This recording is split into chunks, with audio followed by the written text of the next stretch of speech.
তখন মিষ্টি কুমড়া কাটতে গেলাম, মোটামুটি 2টা বা মিষ্টি কুমড়া কাটছি, মোটামুটি 50-60টা কদু কাটছি। তারপরে আমার সাপে কামড় দিছে।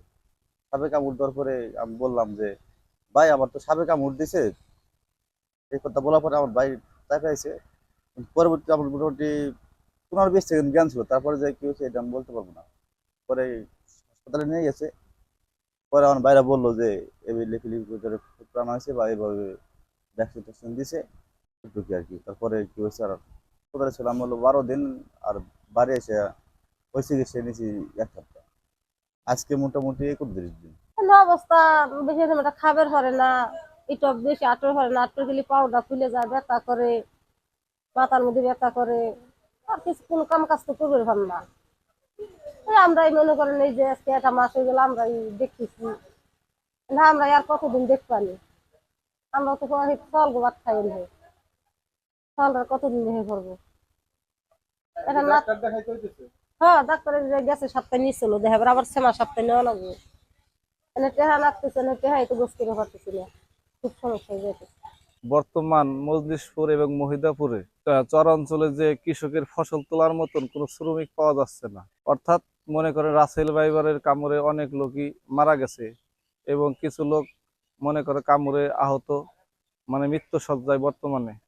এবং অনেক ফসল মাঠে পড়ে রয়েছে, তোলার মতো লোক পাওয়া যাইতেছে না। এবং কৃষক এই রাসেল ভাইবার ভয়ে মানে ফসল তুলবে, সেই ফসল তোলার মতন তাদের কোনো ব্যবস্থা নেই। মানে তারা ভয়ে আতঙ্ক আছে। এর একটা বিহিত যদি সরকারি ভাবে বা যেভাবে হোক করতো, তাহলে অথবা এই কৃষকের একটু মানে উপকার হইতো। গোয়ালন্দ উপজেলায় বিশেষ করে উজানচর ইউনিয়নে রাসেল ভাইপার নামে এক বিষাক্ত সাপের যে কথা আমরা প্রায়ই শুনতেছি। গত সপ্তাহে আমরা এই নিউজটা পেয়েছি যে ওই উজানচরের 3 জন কৃষককে কামড়েছিল। মোটামুটি তাদের অবস্থা আশঙ্কাজনক। তবে আমাদের গত বছর এখান থেকে এই উজানচরেই বেশ কিছু গামবুট বিতরণ করা হয়েছিল। আমাদের উপজেলা কৃষি অফিসের মাধ্যমে, বিশেষ করে সেন্ট্রাল থেকে আমাদের হেড অফিস থেকে কিছু গামবুট দিয়েছিল, আমরা সেটা বিতরণ করেছি। এছাড়া উপজেলা পরিষদ থেকে কিছু গামবুট দিয়েছিল, সেটাও বিতরণ করেছি। এই ব্যাপারে আমি উপজেলা নির্বাহী অফিসার মহোদয়ের সাথে কথা বলেছি, উনিও এগ্রি প্রকাশ করেছেন। এই বছর আমরা আশা করছি কিছু গামবুট কৃষকের মাঝে বিনামূল্যে বিতরণ করতে সক্ষম হব। তা সব মিলিয়ে আমরা কৃষককে এই ব্যাপারে সচেতন করে যাচ্ছি যে আপনারা যখন মাঠে যাবেন অন্তত একটা গ্রুপ আকারে যান, 2 জন না বা 2 জন, কমপক্ষে 3 জন 4 জন বা 5 জন আকারে গেলে, এবং যাওয়ার সময় একটা লাঠি হাতে রাখবেন, কমপক্ষে যেখান দিয়ে যাবেন একটু লাঠি হাতে রাখবেন, একটা শব্দ করবেন।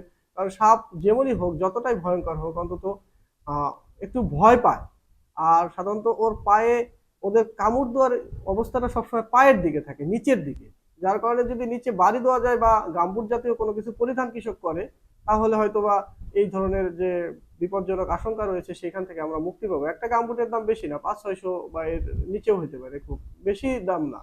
কারণ এখন কৃষকের জীবনে যেহেতু একটা আশঙ্কা রয়েছে, আমরা কৃষককে সার্বক্ষণিক বলতেছি এটা আপনার নিজের জীবনের সেফটির জন্য হলেও আপনার, অন্তত আমরা যেটা পারতেছি আমাদের জায়গা থেকে করে যাচ্ছি, আপনারা একটু গামবুট ব্যবহার করেন। যেহেতু এটা পায়ের নিচের দিকে কামড়ায়, তাহলে দেখা গেল যদি গামবুটটা পরা থাকে, ওনারা এই কামড়ের হাত থেকে তাৎক্ষণিক রক্ষা পেতে পারবে। রাসেল ভাইপারের উপদ্রব বেশ কয়েকদিন যাবত আমরা শুনতে পাচ্ছি। আসলে এটা আমাদের জন্য একটি দুশ্চিন্তার বিষয়, কারণ আমাদের কৃষকরা তো নদীর পাড়ে বা আমাদের যে চাষযোগ্য যে জমিগুলো আছে সেখানে কৃষকরা অবাধে কাজ করে। তো আমাদের উপজেলা প্রশাসন এবং কৃষি দপ্তরের সমন্বয়ে আমরা কিছু গামবুট এবং রাবার গ্লাভস এই জাতীয় উপকরণগুলো তাদেরকে খুব অচিরেই এটা তাদেরকে আমরা প্রদান করব উপজেলা প্রশাসনের পক্ষ থেকে। আর পাশাপাশি কৃষকদের প্রতি আহ্বান থাকবে, আপনারা যতটুকু সম্ভব সচেতন হয়ে যাতে মাঠে যান বা এই বিষয়গুলো যাতে আপনাদের নজরে থাকে, এইভাবে যেন আপনারা কাজে নামেন।